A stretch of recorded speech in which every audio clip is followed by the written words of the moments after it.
Hey, it's Quinn with PTSD while black. I was about to say it's Fathead K. That's one of my cousins used to call me. But anyway, I wanted to make sure the volume's on the microphone. But I wanted to talk today about something that came up in my meditation about there's a cure for racism. And it starts with me in curing racism. Because if I can do it, then maybe others can do it too. And what it's really based in is being able to admit we've made a mistake, being able to admit I'm wrong, that I don't understand, that I don't know how to do something. Because that's really one of the big uh, cornerstones that oppression is built on. Is because someone once said, I don't know how to do this. I can't do this. And then they made up a lie for it. And then they couldn't say that they made a mistake. And so they continued the lie and continued the lie and continued the lie. So that if they were ever to actually tell the truth that I just don't know what I'm doing, um, it would destroy them because they've continued the lie. And well, that's exactly what oppression is a group of people. It's a society making a choice to continue something that harms others. So how the hell do we address that?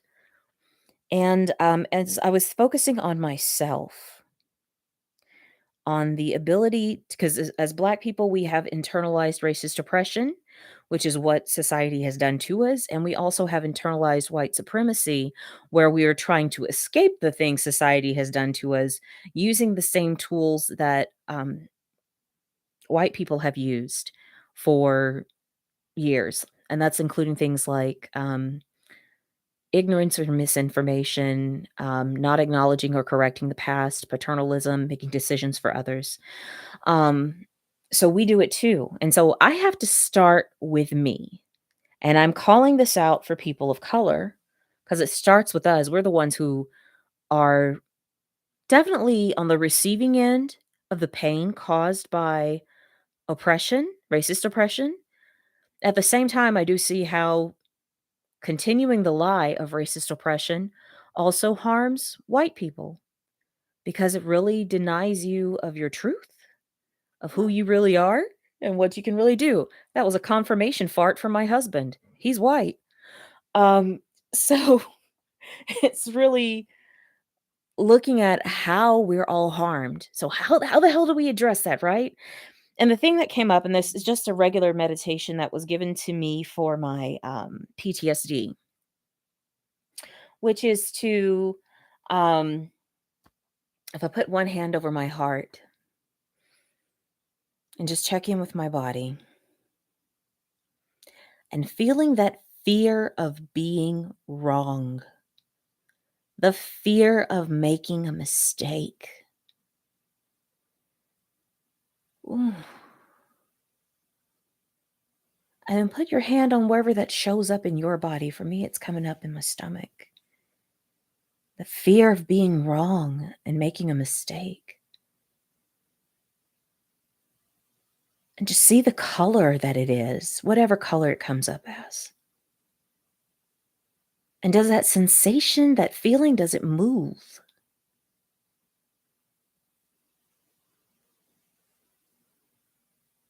And being able to go, okay, I see you. I see you. And I accept that you're here. And now placing my thoughts on that there are other solutions beyond my fear of being wrong. There are other solutions beyond my fear of making a mistake. And just to sit with that understanding that there are other solutions, there are other opportunities. How does that feel, knowing there are other opportunities than my fear of being wrong?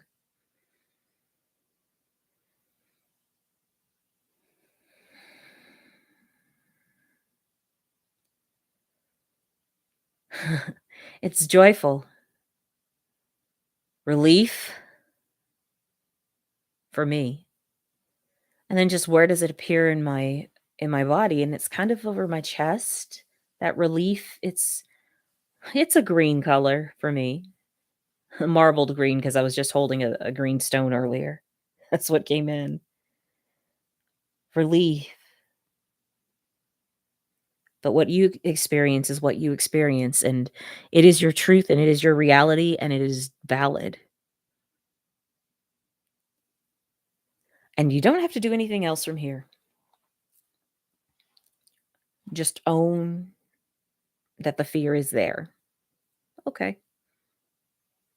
I feel very indifferent about the fear of being wrong or making a mistake because I step in it all the time. Oh, honey. And then I build an entire argument around stepping in it.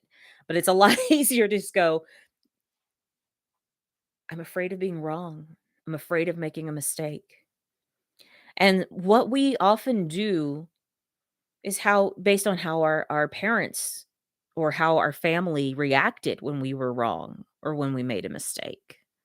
And if we didn't have loving family members who could be patient and accepting and willing for us to learn other options, other resources beyond making that mistake, if we were punished, met with abuse or just um, disconnection or silence, that's very hurtful for a child. So it's like if you spilled some milk and your mom freaks out, um, it was just spilled milk. As an adult, you recognize, yep, it can be wiped up. We can clean it up, or we can scoop it back into your bowl of cereal and make you eat it. Ew. I don't know.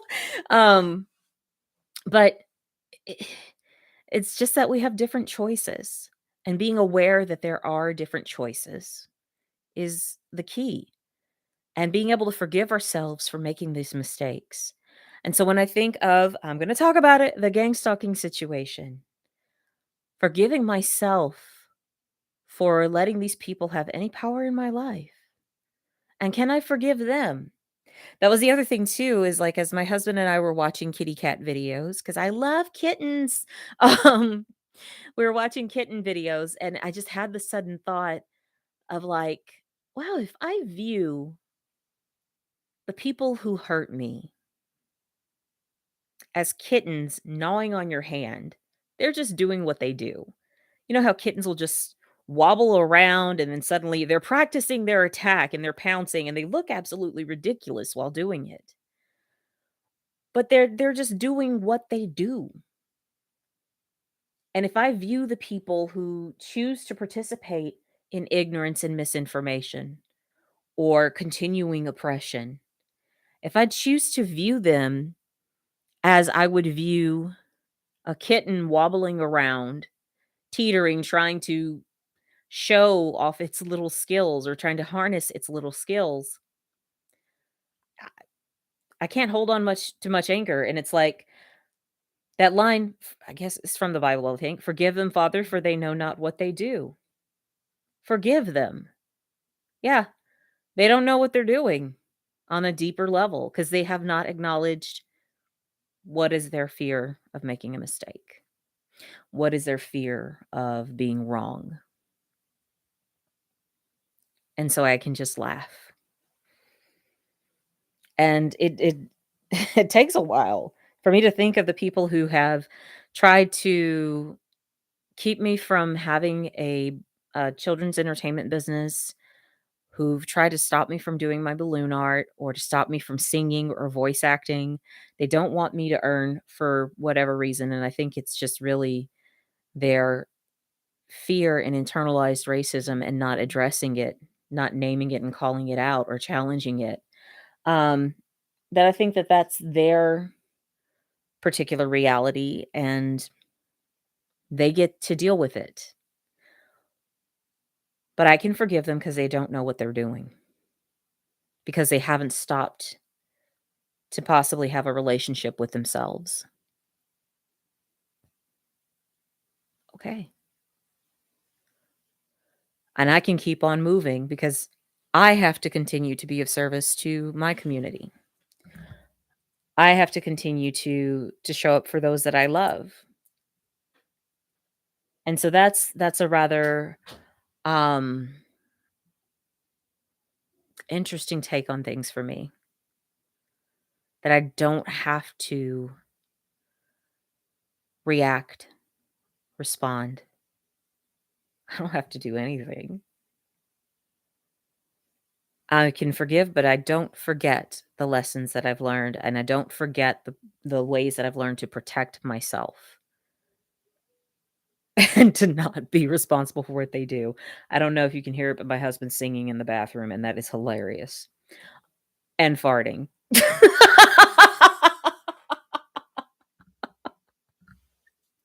It's a confirmation fart. Oh my god. But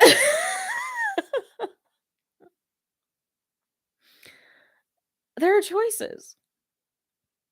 There are options in this whole thing, and I don't choose to suffer. I don't choose to suffer. I choose to learn. Trauma creates certain patterns in our brain because we're repeating that same story again and again and again. And the same thing is true of racism. We are repeating the same pattern again and again and again and have not stopped to create new pathways, have not stopped to create new grooves of how to move towards our goals. And as a person of color, I've had a certain reaction to racism again and again and again, versus having some different ways of moving and looking, realizing one, I need to take care of myself. Two, my ideas, experiences, um, and goals and visions, they matter. Three, those who choose to uphold racism, who are in the way of my life thriving, whether they're choosing to do it on purpose or not, they're just doing what they do. They're just going along with the flow of the same path and not questioning it. So if they're for this is really addressing not the people who are not questioning the path, but more for the people who say that they're anti-racist, for people who say that they have a black friend, for those who say that they are liberal in their mindset. It's really, am I questioning the fear of making a mistake, the fear of being wrong, the fear of not having the information, the fear of not being smart enough? Am I questioning those fears? Or am I continuing the same path of covering up those fears and lying for those fears to look important, to look smart enough? And I have to look at myself and go, oh, dang. So let it begin with me on curing racism. Let it begin with me on curing these systems of dysfunction. Okay, I'm cool with that. Yeah, it was a good meditation, really good meditation. Um, because racism creates, and we're all in a joint experience of trauma because of continued oppression and not having it addressed and not healing it and not naming it.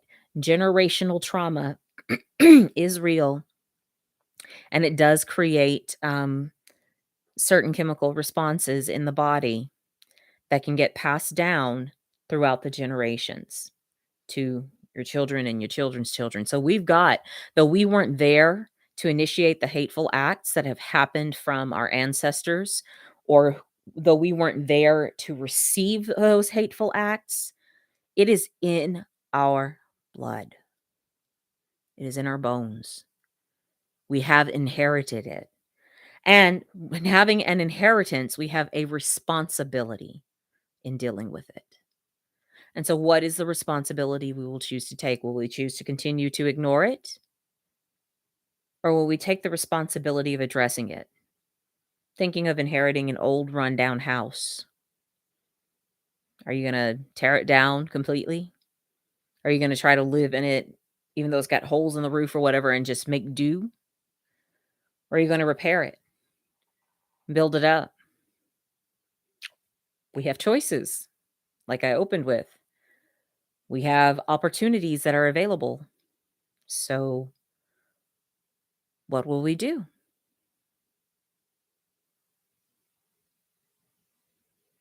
It's up to you. I know what I'm going to do.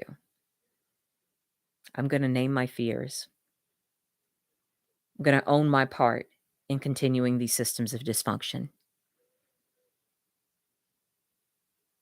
I'm committed to ending my part in dysfunction. God willing, with her help, the divine, the universe, and all that is, confirmation burp. I will be able to do it. And I'm saying confirmation burp and confirmation fart because there are tarot readers that I watch sometimes and they burp and they'll be like confirmation burp and I just laugh. So I'm like, if you fart, there's a confirmation fart. Ta-da! But this choice of being in this life the way it is, oh, I saw 1616 earlier. The choice of being in this life the way it is, it's a choice to suffer and continue the same old thing. I think we can do better. Till next time. Peace.